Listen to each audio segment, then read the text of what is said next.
Hello நண்பர்களே! எப்படி இருக்கிறீங்க? இன்னைக்கு இன்று ஒரு இளந்தளிர்ல பார்த்தீங்கன்னாக்கா, "சர்வம் கிருஷ்ணார்ப்பணம்" அப்படிங்கிற ஒரு ஒரு வார்த்தையோட ஒரு தன்மை எப்படி வந்திருக்கு அப்படிங்கிறத பத்தி நம்ம பார்க்கலாம். பார்த்தீங்கன்னாக்கா, ஒரு அழகான கிராமம் இருக்கு. அங்க ஒரு கிருஷ்ணர் கோயில் இருக்கு. அந்த கிருஷ்ணர் கோயில்ல அர்ச்சகர் இருக்கிறாரு. அர்ச்சகருக்கு கூடமாட உதவி செய்யறதுக்காக ஒரு பையன் துளசிராமன் அப்படின்னு சொல்லிட்டு ஒரு பையன் ஒரு சிறுவன் இருக்கிறாரு. அவங்க என்ன பண்றாரு, அர்ச்சகர் "நீ பூவெல்லாம் பறிச்சு மாலையா கட்டி கொண்டு வந்து குடு. கிருஷ்ணருக்கு போடலாம்" அப்படின்னு சொல்றாரு. சரின்னு சொல்லிட்டு அந்த பையன் துளசிராமன் என்ன பண்ணுறாரு, அங்கே போயிட்டு "சர்வம் கிருஷ்ணார்ப்பணம்" அப்படின்னு சொல்லிட்டு அந்த மாலையெல்லாம் பூவெல்லாம் பறிச்சுட்டு மாலையாக கட்டி கொடுக்குறாரு. அங்கே ஏற்கனவே கிருஷ்ணருக்கு 2 மாலை சாத்தியிருக்குது. அதை பார்த்தோன்னா அர்ச்சகர் ஆச்சரியப்படுறாரு.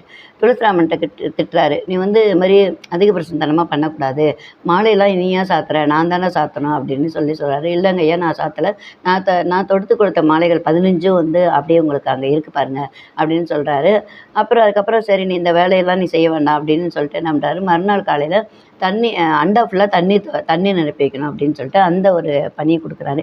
அங்கேயே துளசிராமன் என்ன பண்ணுறாரு, போயிட்டு "சர்வம் கிருஷ்ணார்ப்பணம்" அப்படின்னு சொல்லிட்டு ஒரு தண்ணியெல்லாம் எடுத்து இறச்சி வைக்கிறாரு அபிஷேகத்துக்காக. ஆனால் அர்ச்சகர் கிருஷ்ணருக்கு அபிஷேகம் பண்ண போகும்போது பார்த்தீங்க அப்படின்னாக்கா, அங்கே ஏற்கனவே அபிஷேகம் பண்ண ஒரு நிறைவு இருக்குது. அதை பார்த்தோன்னா அவருக்கு ஆச்சரியமாயிடுது. "என்ன துளசிராமா, நீ முன்னாடி அபிஷேகம் பண்ணிட்டியா?" அப்படின்னு கேட்குறாரு. "இல்லைங்க ஐயா, நான் பண்ணவே இல்லை" அப்படின்னு சொல்கிறாரு. அதுக்கப்புறம் பார்த்தீங்கன்னாக்கா, "நீ இந்த வேலைக்கும் நீ லாயக்கில்ல. பிரசாத சேவைக்கு போ" அப்படின்னு சொல்கிறாரு.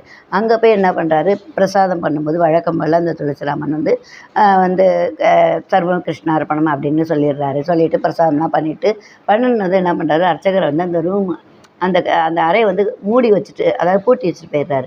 திருப்பி நம்ம பிரசாதம் பகவானுக்கு படைக்கலாம் அப்படின்னு வரும்போது பார்த்தா, ஏற்கனவே அங்கே பகவான்கிட்ட அதாவது கிருஷ்ணர்கிட்ட பார்த்தீங்க அப்படின்னாக்கா, சர்க்கரை பொங்கல், வெண்பொங்கல் எல்லாமே நிவேதனமாக படைக்கப்பட்டிருக்குது. உடனே துளசிராமரை கூப்பிட்டு திட்டுறாரு. "நீ ஏன் இந்த மாதிரி அதிகபட்சத்தனமான வேலையெல்லாம் செய்கிற?" அப்படின்னா, "இல்லைங்க ஐயா, நான் பூட்டி இருக்குது கதவு நான் திறக்கவே இல்லையே" அப்படின்னு சொன்னது. பார்த்தா பூட்டி இருக்கிறது கதவு திறக்கவே இல்லை. இவருக்கு அப்பவும் ஆச்சரியமாக போயிடுது அர்ச்சகருக்கு. மறுநாள் என்ன பண்ணுறாரு, "நீ இந்த வேலையை செய்ய வேண்டாம். நீ பக்தர்களுடைய காலணிகள்லாம் பாதுகாக்கிற ஒரு வேலையை செய்ய" அப்படின்னு சொல்லிட்டு அந்த வேலையை கொடுக்குறாரு. அந்த வேலையை கொடுத்தோன்னா அப்பயும் போய் என்ன பண்ணுறாரு துளசிராமன், "இதுவும் நல்லதுக்கு தான். பகவான் ஒன்று செஞ்சால் நல்லதுக்கு தான் இருக்கும்" அப்படின்னு சொல்லிட்டு போயிட்டு என்ன பண்ணுறாரு, "சர்வம் கிருஷ்ணார்ப்பணம்" அப்படின்னு சொல்லிட்டு தன்னுடைய பணியை தொடங்குறாரு.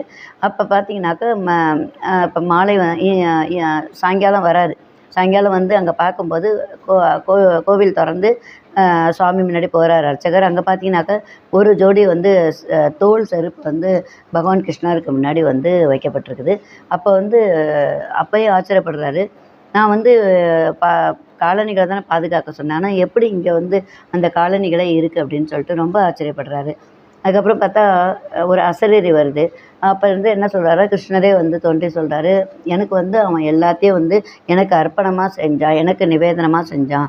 அதனால நான் அதை அவனுடைய பக்தியை முழுமனதோடு நான் ஏற்றுக்கிட்டேன்" அப்படின்னு சொல்கிறாருங்க. உடனே ஓடி போய் அர்ச்சகர் என்ன பண்ணுறாரு, அந்த துளசிராமர் காலில் அந்த சிறுவன் காலில் அப்படியே சாஷ்டாங்கையாக விழுந்துடுறாரு. "என்னை மன்னிச்சிடுப்பா" அப்படின்னு சொன்னதும் அவருக்கு அந்த துளசிராமருக்கு எதுவுமே புரியல. இப்போ நாம் செய்கிற எந்த ஒரு நல்ல செயல்களாக இருந்தாலும் அதை கிருஷ்ணருக்கு நம்ம அர்ப்பணித்தோம் அப்படின்னாக்கா, அதை முழு மனதோட கடவுள் ஏற்றுப்பார் அப்படிங்கிறதுல எந்த ஒரு சந்தேகமும் இல்லைங்க. இந்த வீடியோ உங்களுக்கு பிடிச்சிருந்தா லைக் பண்ணுங்கள், கமெண்ட் பண்ணுங்கள், சப்ஸ்கிரைப் பண்ணுங்கள். இன்னொரு வீடியோவில் நம்ம இளந்தளிர்ல என்ன பார்க்கலாம் அப்படிங்கிறத பார்க்கலாம்.